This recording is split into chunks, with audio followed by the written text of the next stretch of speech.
Et c'est déjà l'heure de l'interview d'actualité. Julia, vous recevez ce matin Thomas Fatome, c'est le patron, autrement dit le directeur général de l'assurance maladie. Bonjour et bienvenue. Bonjour monsieur, merci d'être avec nous. Alors hier, pour le lancement du CNR, le Conseil national de la refondation, le président de la République a annoncé faire des déserts médicaux sa priorité.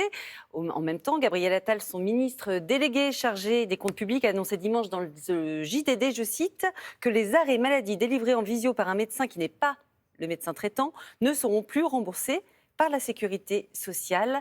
Ma question est la suivante, comment vont faire les 6 millions de Français sans médecin traitant et qui vivent justement parfois dans des déserts médicaux? Alors, cette proposition qu'a reprise Gabriel Attal, en effet, elle vient de l'assurance maladie, parce qu'on a vu des abus dans le recours aux téléconsultations pour avoir un arrêt de travail. Mais on a regardé très précisément, en effet, si ça pouvait être un frein dans les déserts médicaux. Et on a regardé différentes choses. D'une part, il n'y a pas plus de téléconsultations pour avoir un arrêt de travail dans un désert médical que dans une zone urbaine. Et c'est même d'ailleurs plutôt dans les grandes villes que la téléconsultation se développe. Deuxième élément, ceux qui ont recours à la téléconsultation pour avoir un arrêt de travail, y compris quand ce n'est pas leur médecin traitant, en fait, dans 80% des cas, dans 4 cas sur 5, ils ont déjà un médecin traitant. Donc c'est plutôt en fait une consommation d'arrêt de travail plutôt qu'un vrai besoin.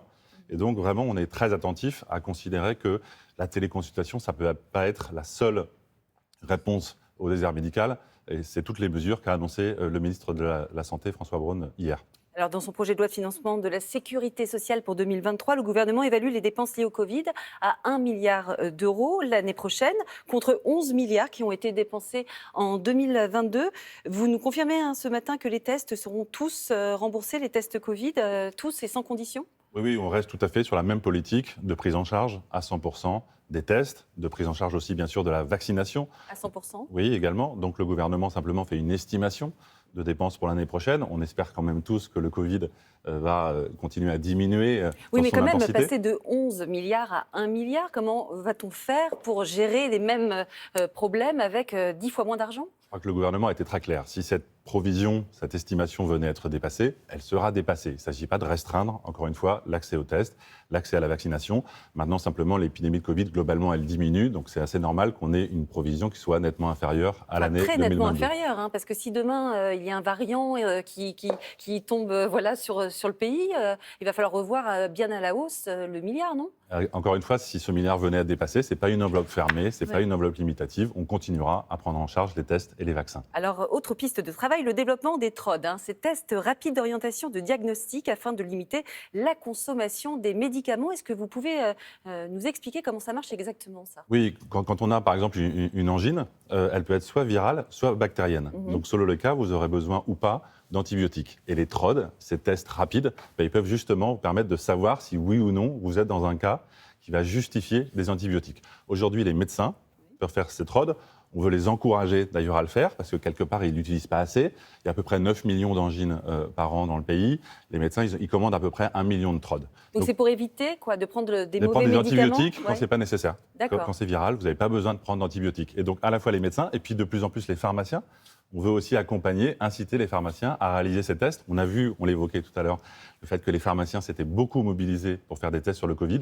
Eh bien, ils peuvent faire, depuis maintenant quelques années, ces TROD, ces tests rapides sur les angines. Les antibiotiques, on l'a dit suffisamment à l'assurance maladie, ce n'est pas automatique, mais c'est vrai qu'on reste encore dans notre pays avec des niveaux de consommation d'antibiotiques nettement plus élevés que la moyenne des autres pays européens. Mais si je comprends bien, ça veut dire qu'on va remplacer la consultation chez les médecins potentiellement par un test en pharmacie. C'est pas un peu aventureux, ça ? Non, on laisse ouvert les deux possibilités. Vous allez voir votre médecin lors de cette consultation, il peut vous faire un TROD. Mais vous pouvez aussi, en effet, aller voir directement votre pharmacien. Honnêtement, ça fait partie aussi des nouvelles missions des pharmaciens qui sont de plus en plus des acteurs de santé publique. Alors on l'a compris, il va falloir économiser de l'argent, mais aussi en récupérer avec la chasse aux fraudeurs. En 2022, à l'heure où on se parle, 465 000 contrôles ont été réalisés auprès des assurés en arrêt de travail. Combien de fraudeurs avez-vous trouvé et qui sont-ils ? Alors, ça, vous parlez des contrôles d'arrêt de travail. Oui. Quand on fait c'est à peu près 500 000 contrôles sur le premier semestre, on a à peu près 15 à 20% d'arrêt de travail injustifiés. Ce n'est pas toujours de la fraude pure et dure. Ça peut être soit un abus, soit en réalité un état médical qui s'est amélioré. Et quand on fait un contrôle, on considère que la situation du patient ne justifie plus que l'arrêt de travail se poursuive. Mais c'est quand même un préjudice financier, Bien tout sûr. ça se monte à combien à peu près ? Bien sûr. L'objectif pour 2023 que le gouvernement fixe pour la lutte contre la fraude à l'assurance maladie, c'est 180 millions d'euros. Et donc, c'est un ensemble de contrôles, à la fois sur les arrêts de travail, mais aussi, par exemple, sur les centres de santé ophtalmologiques ou dentaires qui pratiquent des facturations frauduleuses. Alors la sécurité sociale, ce n'est pas uniquement des chiffres et de l'argent, c'est aussi une politique de prévention des risques sanitaires avec notamment la mise en place de consultations de prévention aux âges clés de la vie, donc 25 ans, 45 ans, 65 ans. Est-ce que vous pouvez nous expliquer comment cette opération fonctionne ?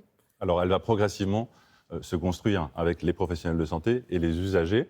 Les modalités vont être précisées au début de l'année 2023 avec un impératif, aller vers, c'est-à-dire aller chercher les patients qui ont le plus besoin de ces bilans de prévention. L'assurance maladie l'a fait beaucoup pendant le Covid sur la vaccination. Eh bien, on va se mobiliser pour pouvoir inciter les patients, les jeunes de 20 à 25 ans, ceux qui sont entre 40 et 45, ceux qui vont partir à la retraite autour de 60-65, et on va les accompagner, les informer, les inciter à aller faire ces bilans de prévention. Et c'est quoi le but alors ? Le but, c'est de gagner de faire... l'argent encore ? Non, le but, c'est justement de prévenir. Le but, c'est de créer ces réflexes de prévention à des âges où, quand vous avez 20 à 25 ans, vous pouvez avoir des sujets autour, par exemple, des troubles de la santé mentale, autour des troubles de l'addiction. Eh bien, aller faire ce bilan de prévention, c'est une chance qu'on vous donne pour acquérir les bons réflexes. Et c'est la même chose à 40-45 ou à 60-65. C'est pour prévenir, pour mieux guérir. Oui, exactement. Créer ce réflexe prévention, on ne l'a pas assez en France. On a vu pendant la crise Covid à quel point c'était important. Donc, ces points de rendez-vous, ces bilans de prévention, ça va vraiment être un point d'appui pour créer ce réflexe prévention. Eh bien, merci beaucoup, Monsieur le Directeur Général de l'Assurance Maladie, d'avoir été notre invité ce matin. Merci beaucoup.